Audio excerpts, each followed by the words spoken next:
அல்லேலூயா. கர்த்தரும் உலக ரட்சகரமான இயேசு கிறிஸ்தன் நாமத்தினாலே உங்களை யாவரையும் வாழ்த்தி வரவிருக்கிறேன். பிரியமானவர்களே, சௌக்கியமாக இருக்கிறீங்களா? தேவனாகிய கர்த்தர் நம்மை சந்தித்துக் கொள்ளும்படியாக கர்த்தர் கிருபை செய்திருக்கிறார். கிருபை செய்த தேவனுக்கு கோடான கோடி நன்றி செலுத்துகிறேன். பிரியமானவர்கள், நீங்களும் நன்றி செலுத்துங்க. இதுவரையிலும் கர்த்தர் நம்மை சுமந்து வந்தார், ஒரு தகப்பனை போல. உண்மை. என் அன்பு தேவ பிள்ளையே, இன்றைக்கி நான் இப்படி இருக்கிறனே, கைவிடப்பட்ட நிலைமையில் இருக்கிறனே அப்படி என்கிற நிலைமை உங்களுடைய வாழ்க்கையில் ஒரு நாளும் வராது என்பதை நிச்சயித்திருக்கிற கர்த்தர் தான் நம்முடைய கரம் பிடித்திருக்கிறார். அவர் தான் நம்மை சுமந்து கொண்டு வருகிறார். பாருங்கள், வேதத்திலே உபாகமின் புஸ்தகம் 1வது அதிகாரம் 31வது வசனம், ஒரு மனிதன் தன் பிள்ளையை சுமந்து கொண்டு போவது போல நீங்கள் இவ்விடத்திற்கு வரும் வரைக்கும் நடந்து வந்த வழிகள் எல்லாவற்றிலும் உங்கள் தேவனாகிய கர்த்தர் உங்களை சுமந்து கொண்டு வந்ததை கண்டீர்கள் என்று சொல்லி என் அன்பு தேவ பிள்ளை மோசே சொல்லுகிறதை பார்க்குறோம். இஸ்ரவேல் ஜனங்களை பார்த்து இன்றைக்கும் ஆண்டவர் நம்மை பார்த்து சொல்கிறாரு, நான் இதுவரையிலும் உன்னை சுமந்து கொண்டு தானே வந்தேன், ஒரு தகப்பன் சுமப்பது போல உன்னை சுமந்து கொண்டு வந்தேன், இனி உன்னை கைவிடுவேனா என்று சொல்லி கர்த்தர் சொல்லுகிறார். நீங்கள் என்னாலே சுமக்க கூடாதபடிக்கு ஏதாவது காரியம் இருக்குதா என்று சொல்லி பாருங்கள் என்று சொல்லி ஆண்டவர் சொல்கிறாரு. எல்லாவற்றையும் செய்ய முடியும், என்னாலே உன்னையும் சுமக்க முடியும், உன் பாரங்களையும் என்னால் சுமக்க முடியும். என்னால் சுமக்க முடியலைன்னு சொல்லி என் சமூகத்துக்குள்ளே நீ விழுகிற வேலையில் உன்னை மாத்திரமல்ல, உன்னை அழுத்துகிற, உன்னை பாரப்படுத்துகிற அத்தனை காரியங்களை என்னால் சுமக்க முடியும்.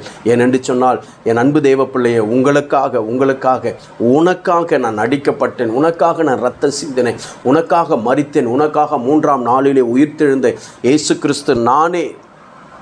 ஆகையால் உங்களை சுமக்க எனக்கு வல்லமை உண்டு என்று சொல்லி கர்த்தர் சொல்லுகிறார். அவர் தான் நம்முடைய தகப்பன்.